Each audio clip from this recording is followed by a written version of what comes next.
Hello കൂട്ടുകാരെ, നമ്മുടെ ഇന്നത്തെ തോരൻ കറി 2-3 ബീൻസ് നമ്മുടെ പച്ചക്കറിത്തോട്ടത്തിൽ നമുക്ക് കിട്ടിയത് 2-3 ബീൻസും പിന്നെ കടയിൽ നിന്ന് വാങ്ങിയ ക്യാരറ്റും കൂടെ ചേർത്തിട്ടാണ്. ബീൻസ് നമുക്ക് കുറവായിരുന്നു കിട്ടിയത്, മഴയൊക്കെ ആയതുകൊണ്ട് പിടിച്ചു വരുന്നുള്ളൂ.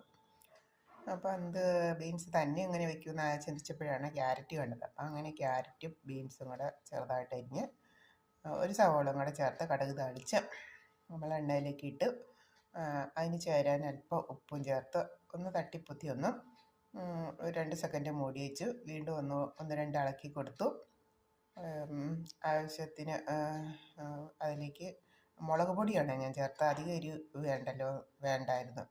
ഒരു 1/2 ടീസ്പൂണിൽ താഴെ മുളക് പൊടി ചേർത്തു. അല്പം മഞ്ഞൾപ്പൊടിയും കൂടെ ചേർത്തു.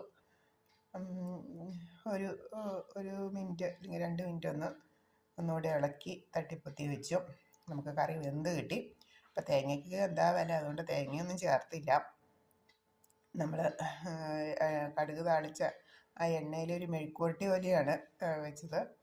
അല്പം എണ്ണ മാത്രമേ ഒഴിച്ചുള്ളൂ. കടുക് താളിച്ച് കിട്ടാൻ, കടുക് കൂട്ടി കിട്ടാൻ മാത്രം അല്പം എണ്ണ ഒഴിച്ചു. പിന്നെ നമ്മൾ ശരിക്കും പറഞ്ഞാൽ ഇച്ചിരി ഉപ്പ് ഒഴിച്ച് അതിലേക്ക് ഈ ബീൻസും ക്യാരറ്റും കൂടെ ചേർത്ത് ഇളക്കി അടച്ച് ആവിയിൽ വേവിച്ചെടുക്കുകയാണ് ചെയ്തത് കേട്ടോ.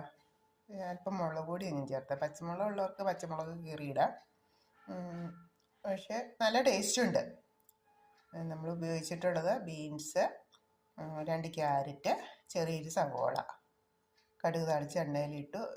ഞാൻ ഉപ്പ് നീരാണ് ഒഴിച്ച് കൊടുത്തത്. എന്നിട്ട് ഉപ്പ് നീര് ഒഴിച്ച് ഇളക്കി വെച്ചു. നമ്മൾ ഇടയ്ക്കിടയ്ക്ക് അടുക്കി പിടിക്കാതെ നമ്മൾ 2-3 തവണ ഇളക്കി കൊടുത്തു.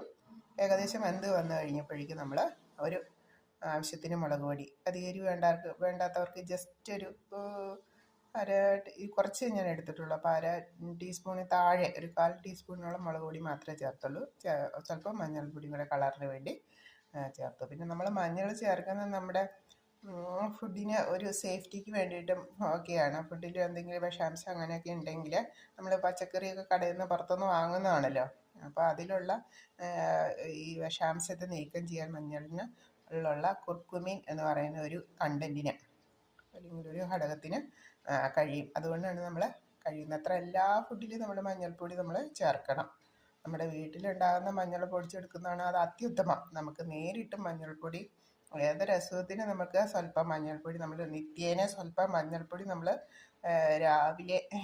നാവിലേക്ക് ഇട്ട് നമ്മൾ കഴിക്കുന്നത് വളരെ നല്ലതാണ്. അല്ലെങ്കിൽ പാല് തിളപ്പിച്ച് ഒരു ഗ്ലാസ് പാലിൽ അല്പം മഞ്ഞൾപ്പൊടി ചേർത്ത് കുടിക്കുന്നതൊക്കെ വളരെ നല്ലതാണ്. നമ്മുടെ ശരീരം ശുദ്ധിക്കും, നമ്മുടെ രക്ത ശുദ്ധീകരണത്തിനും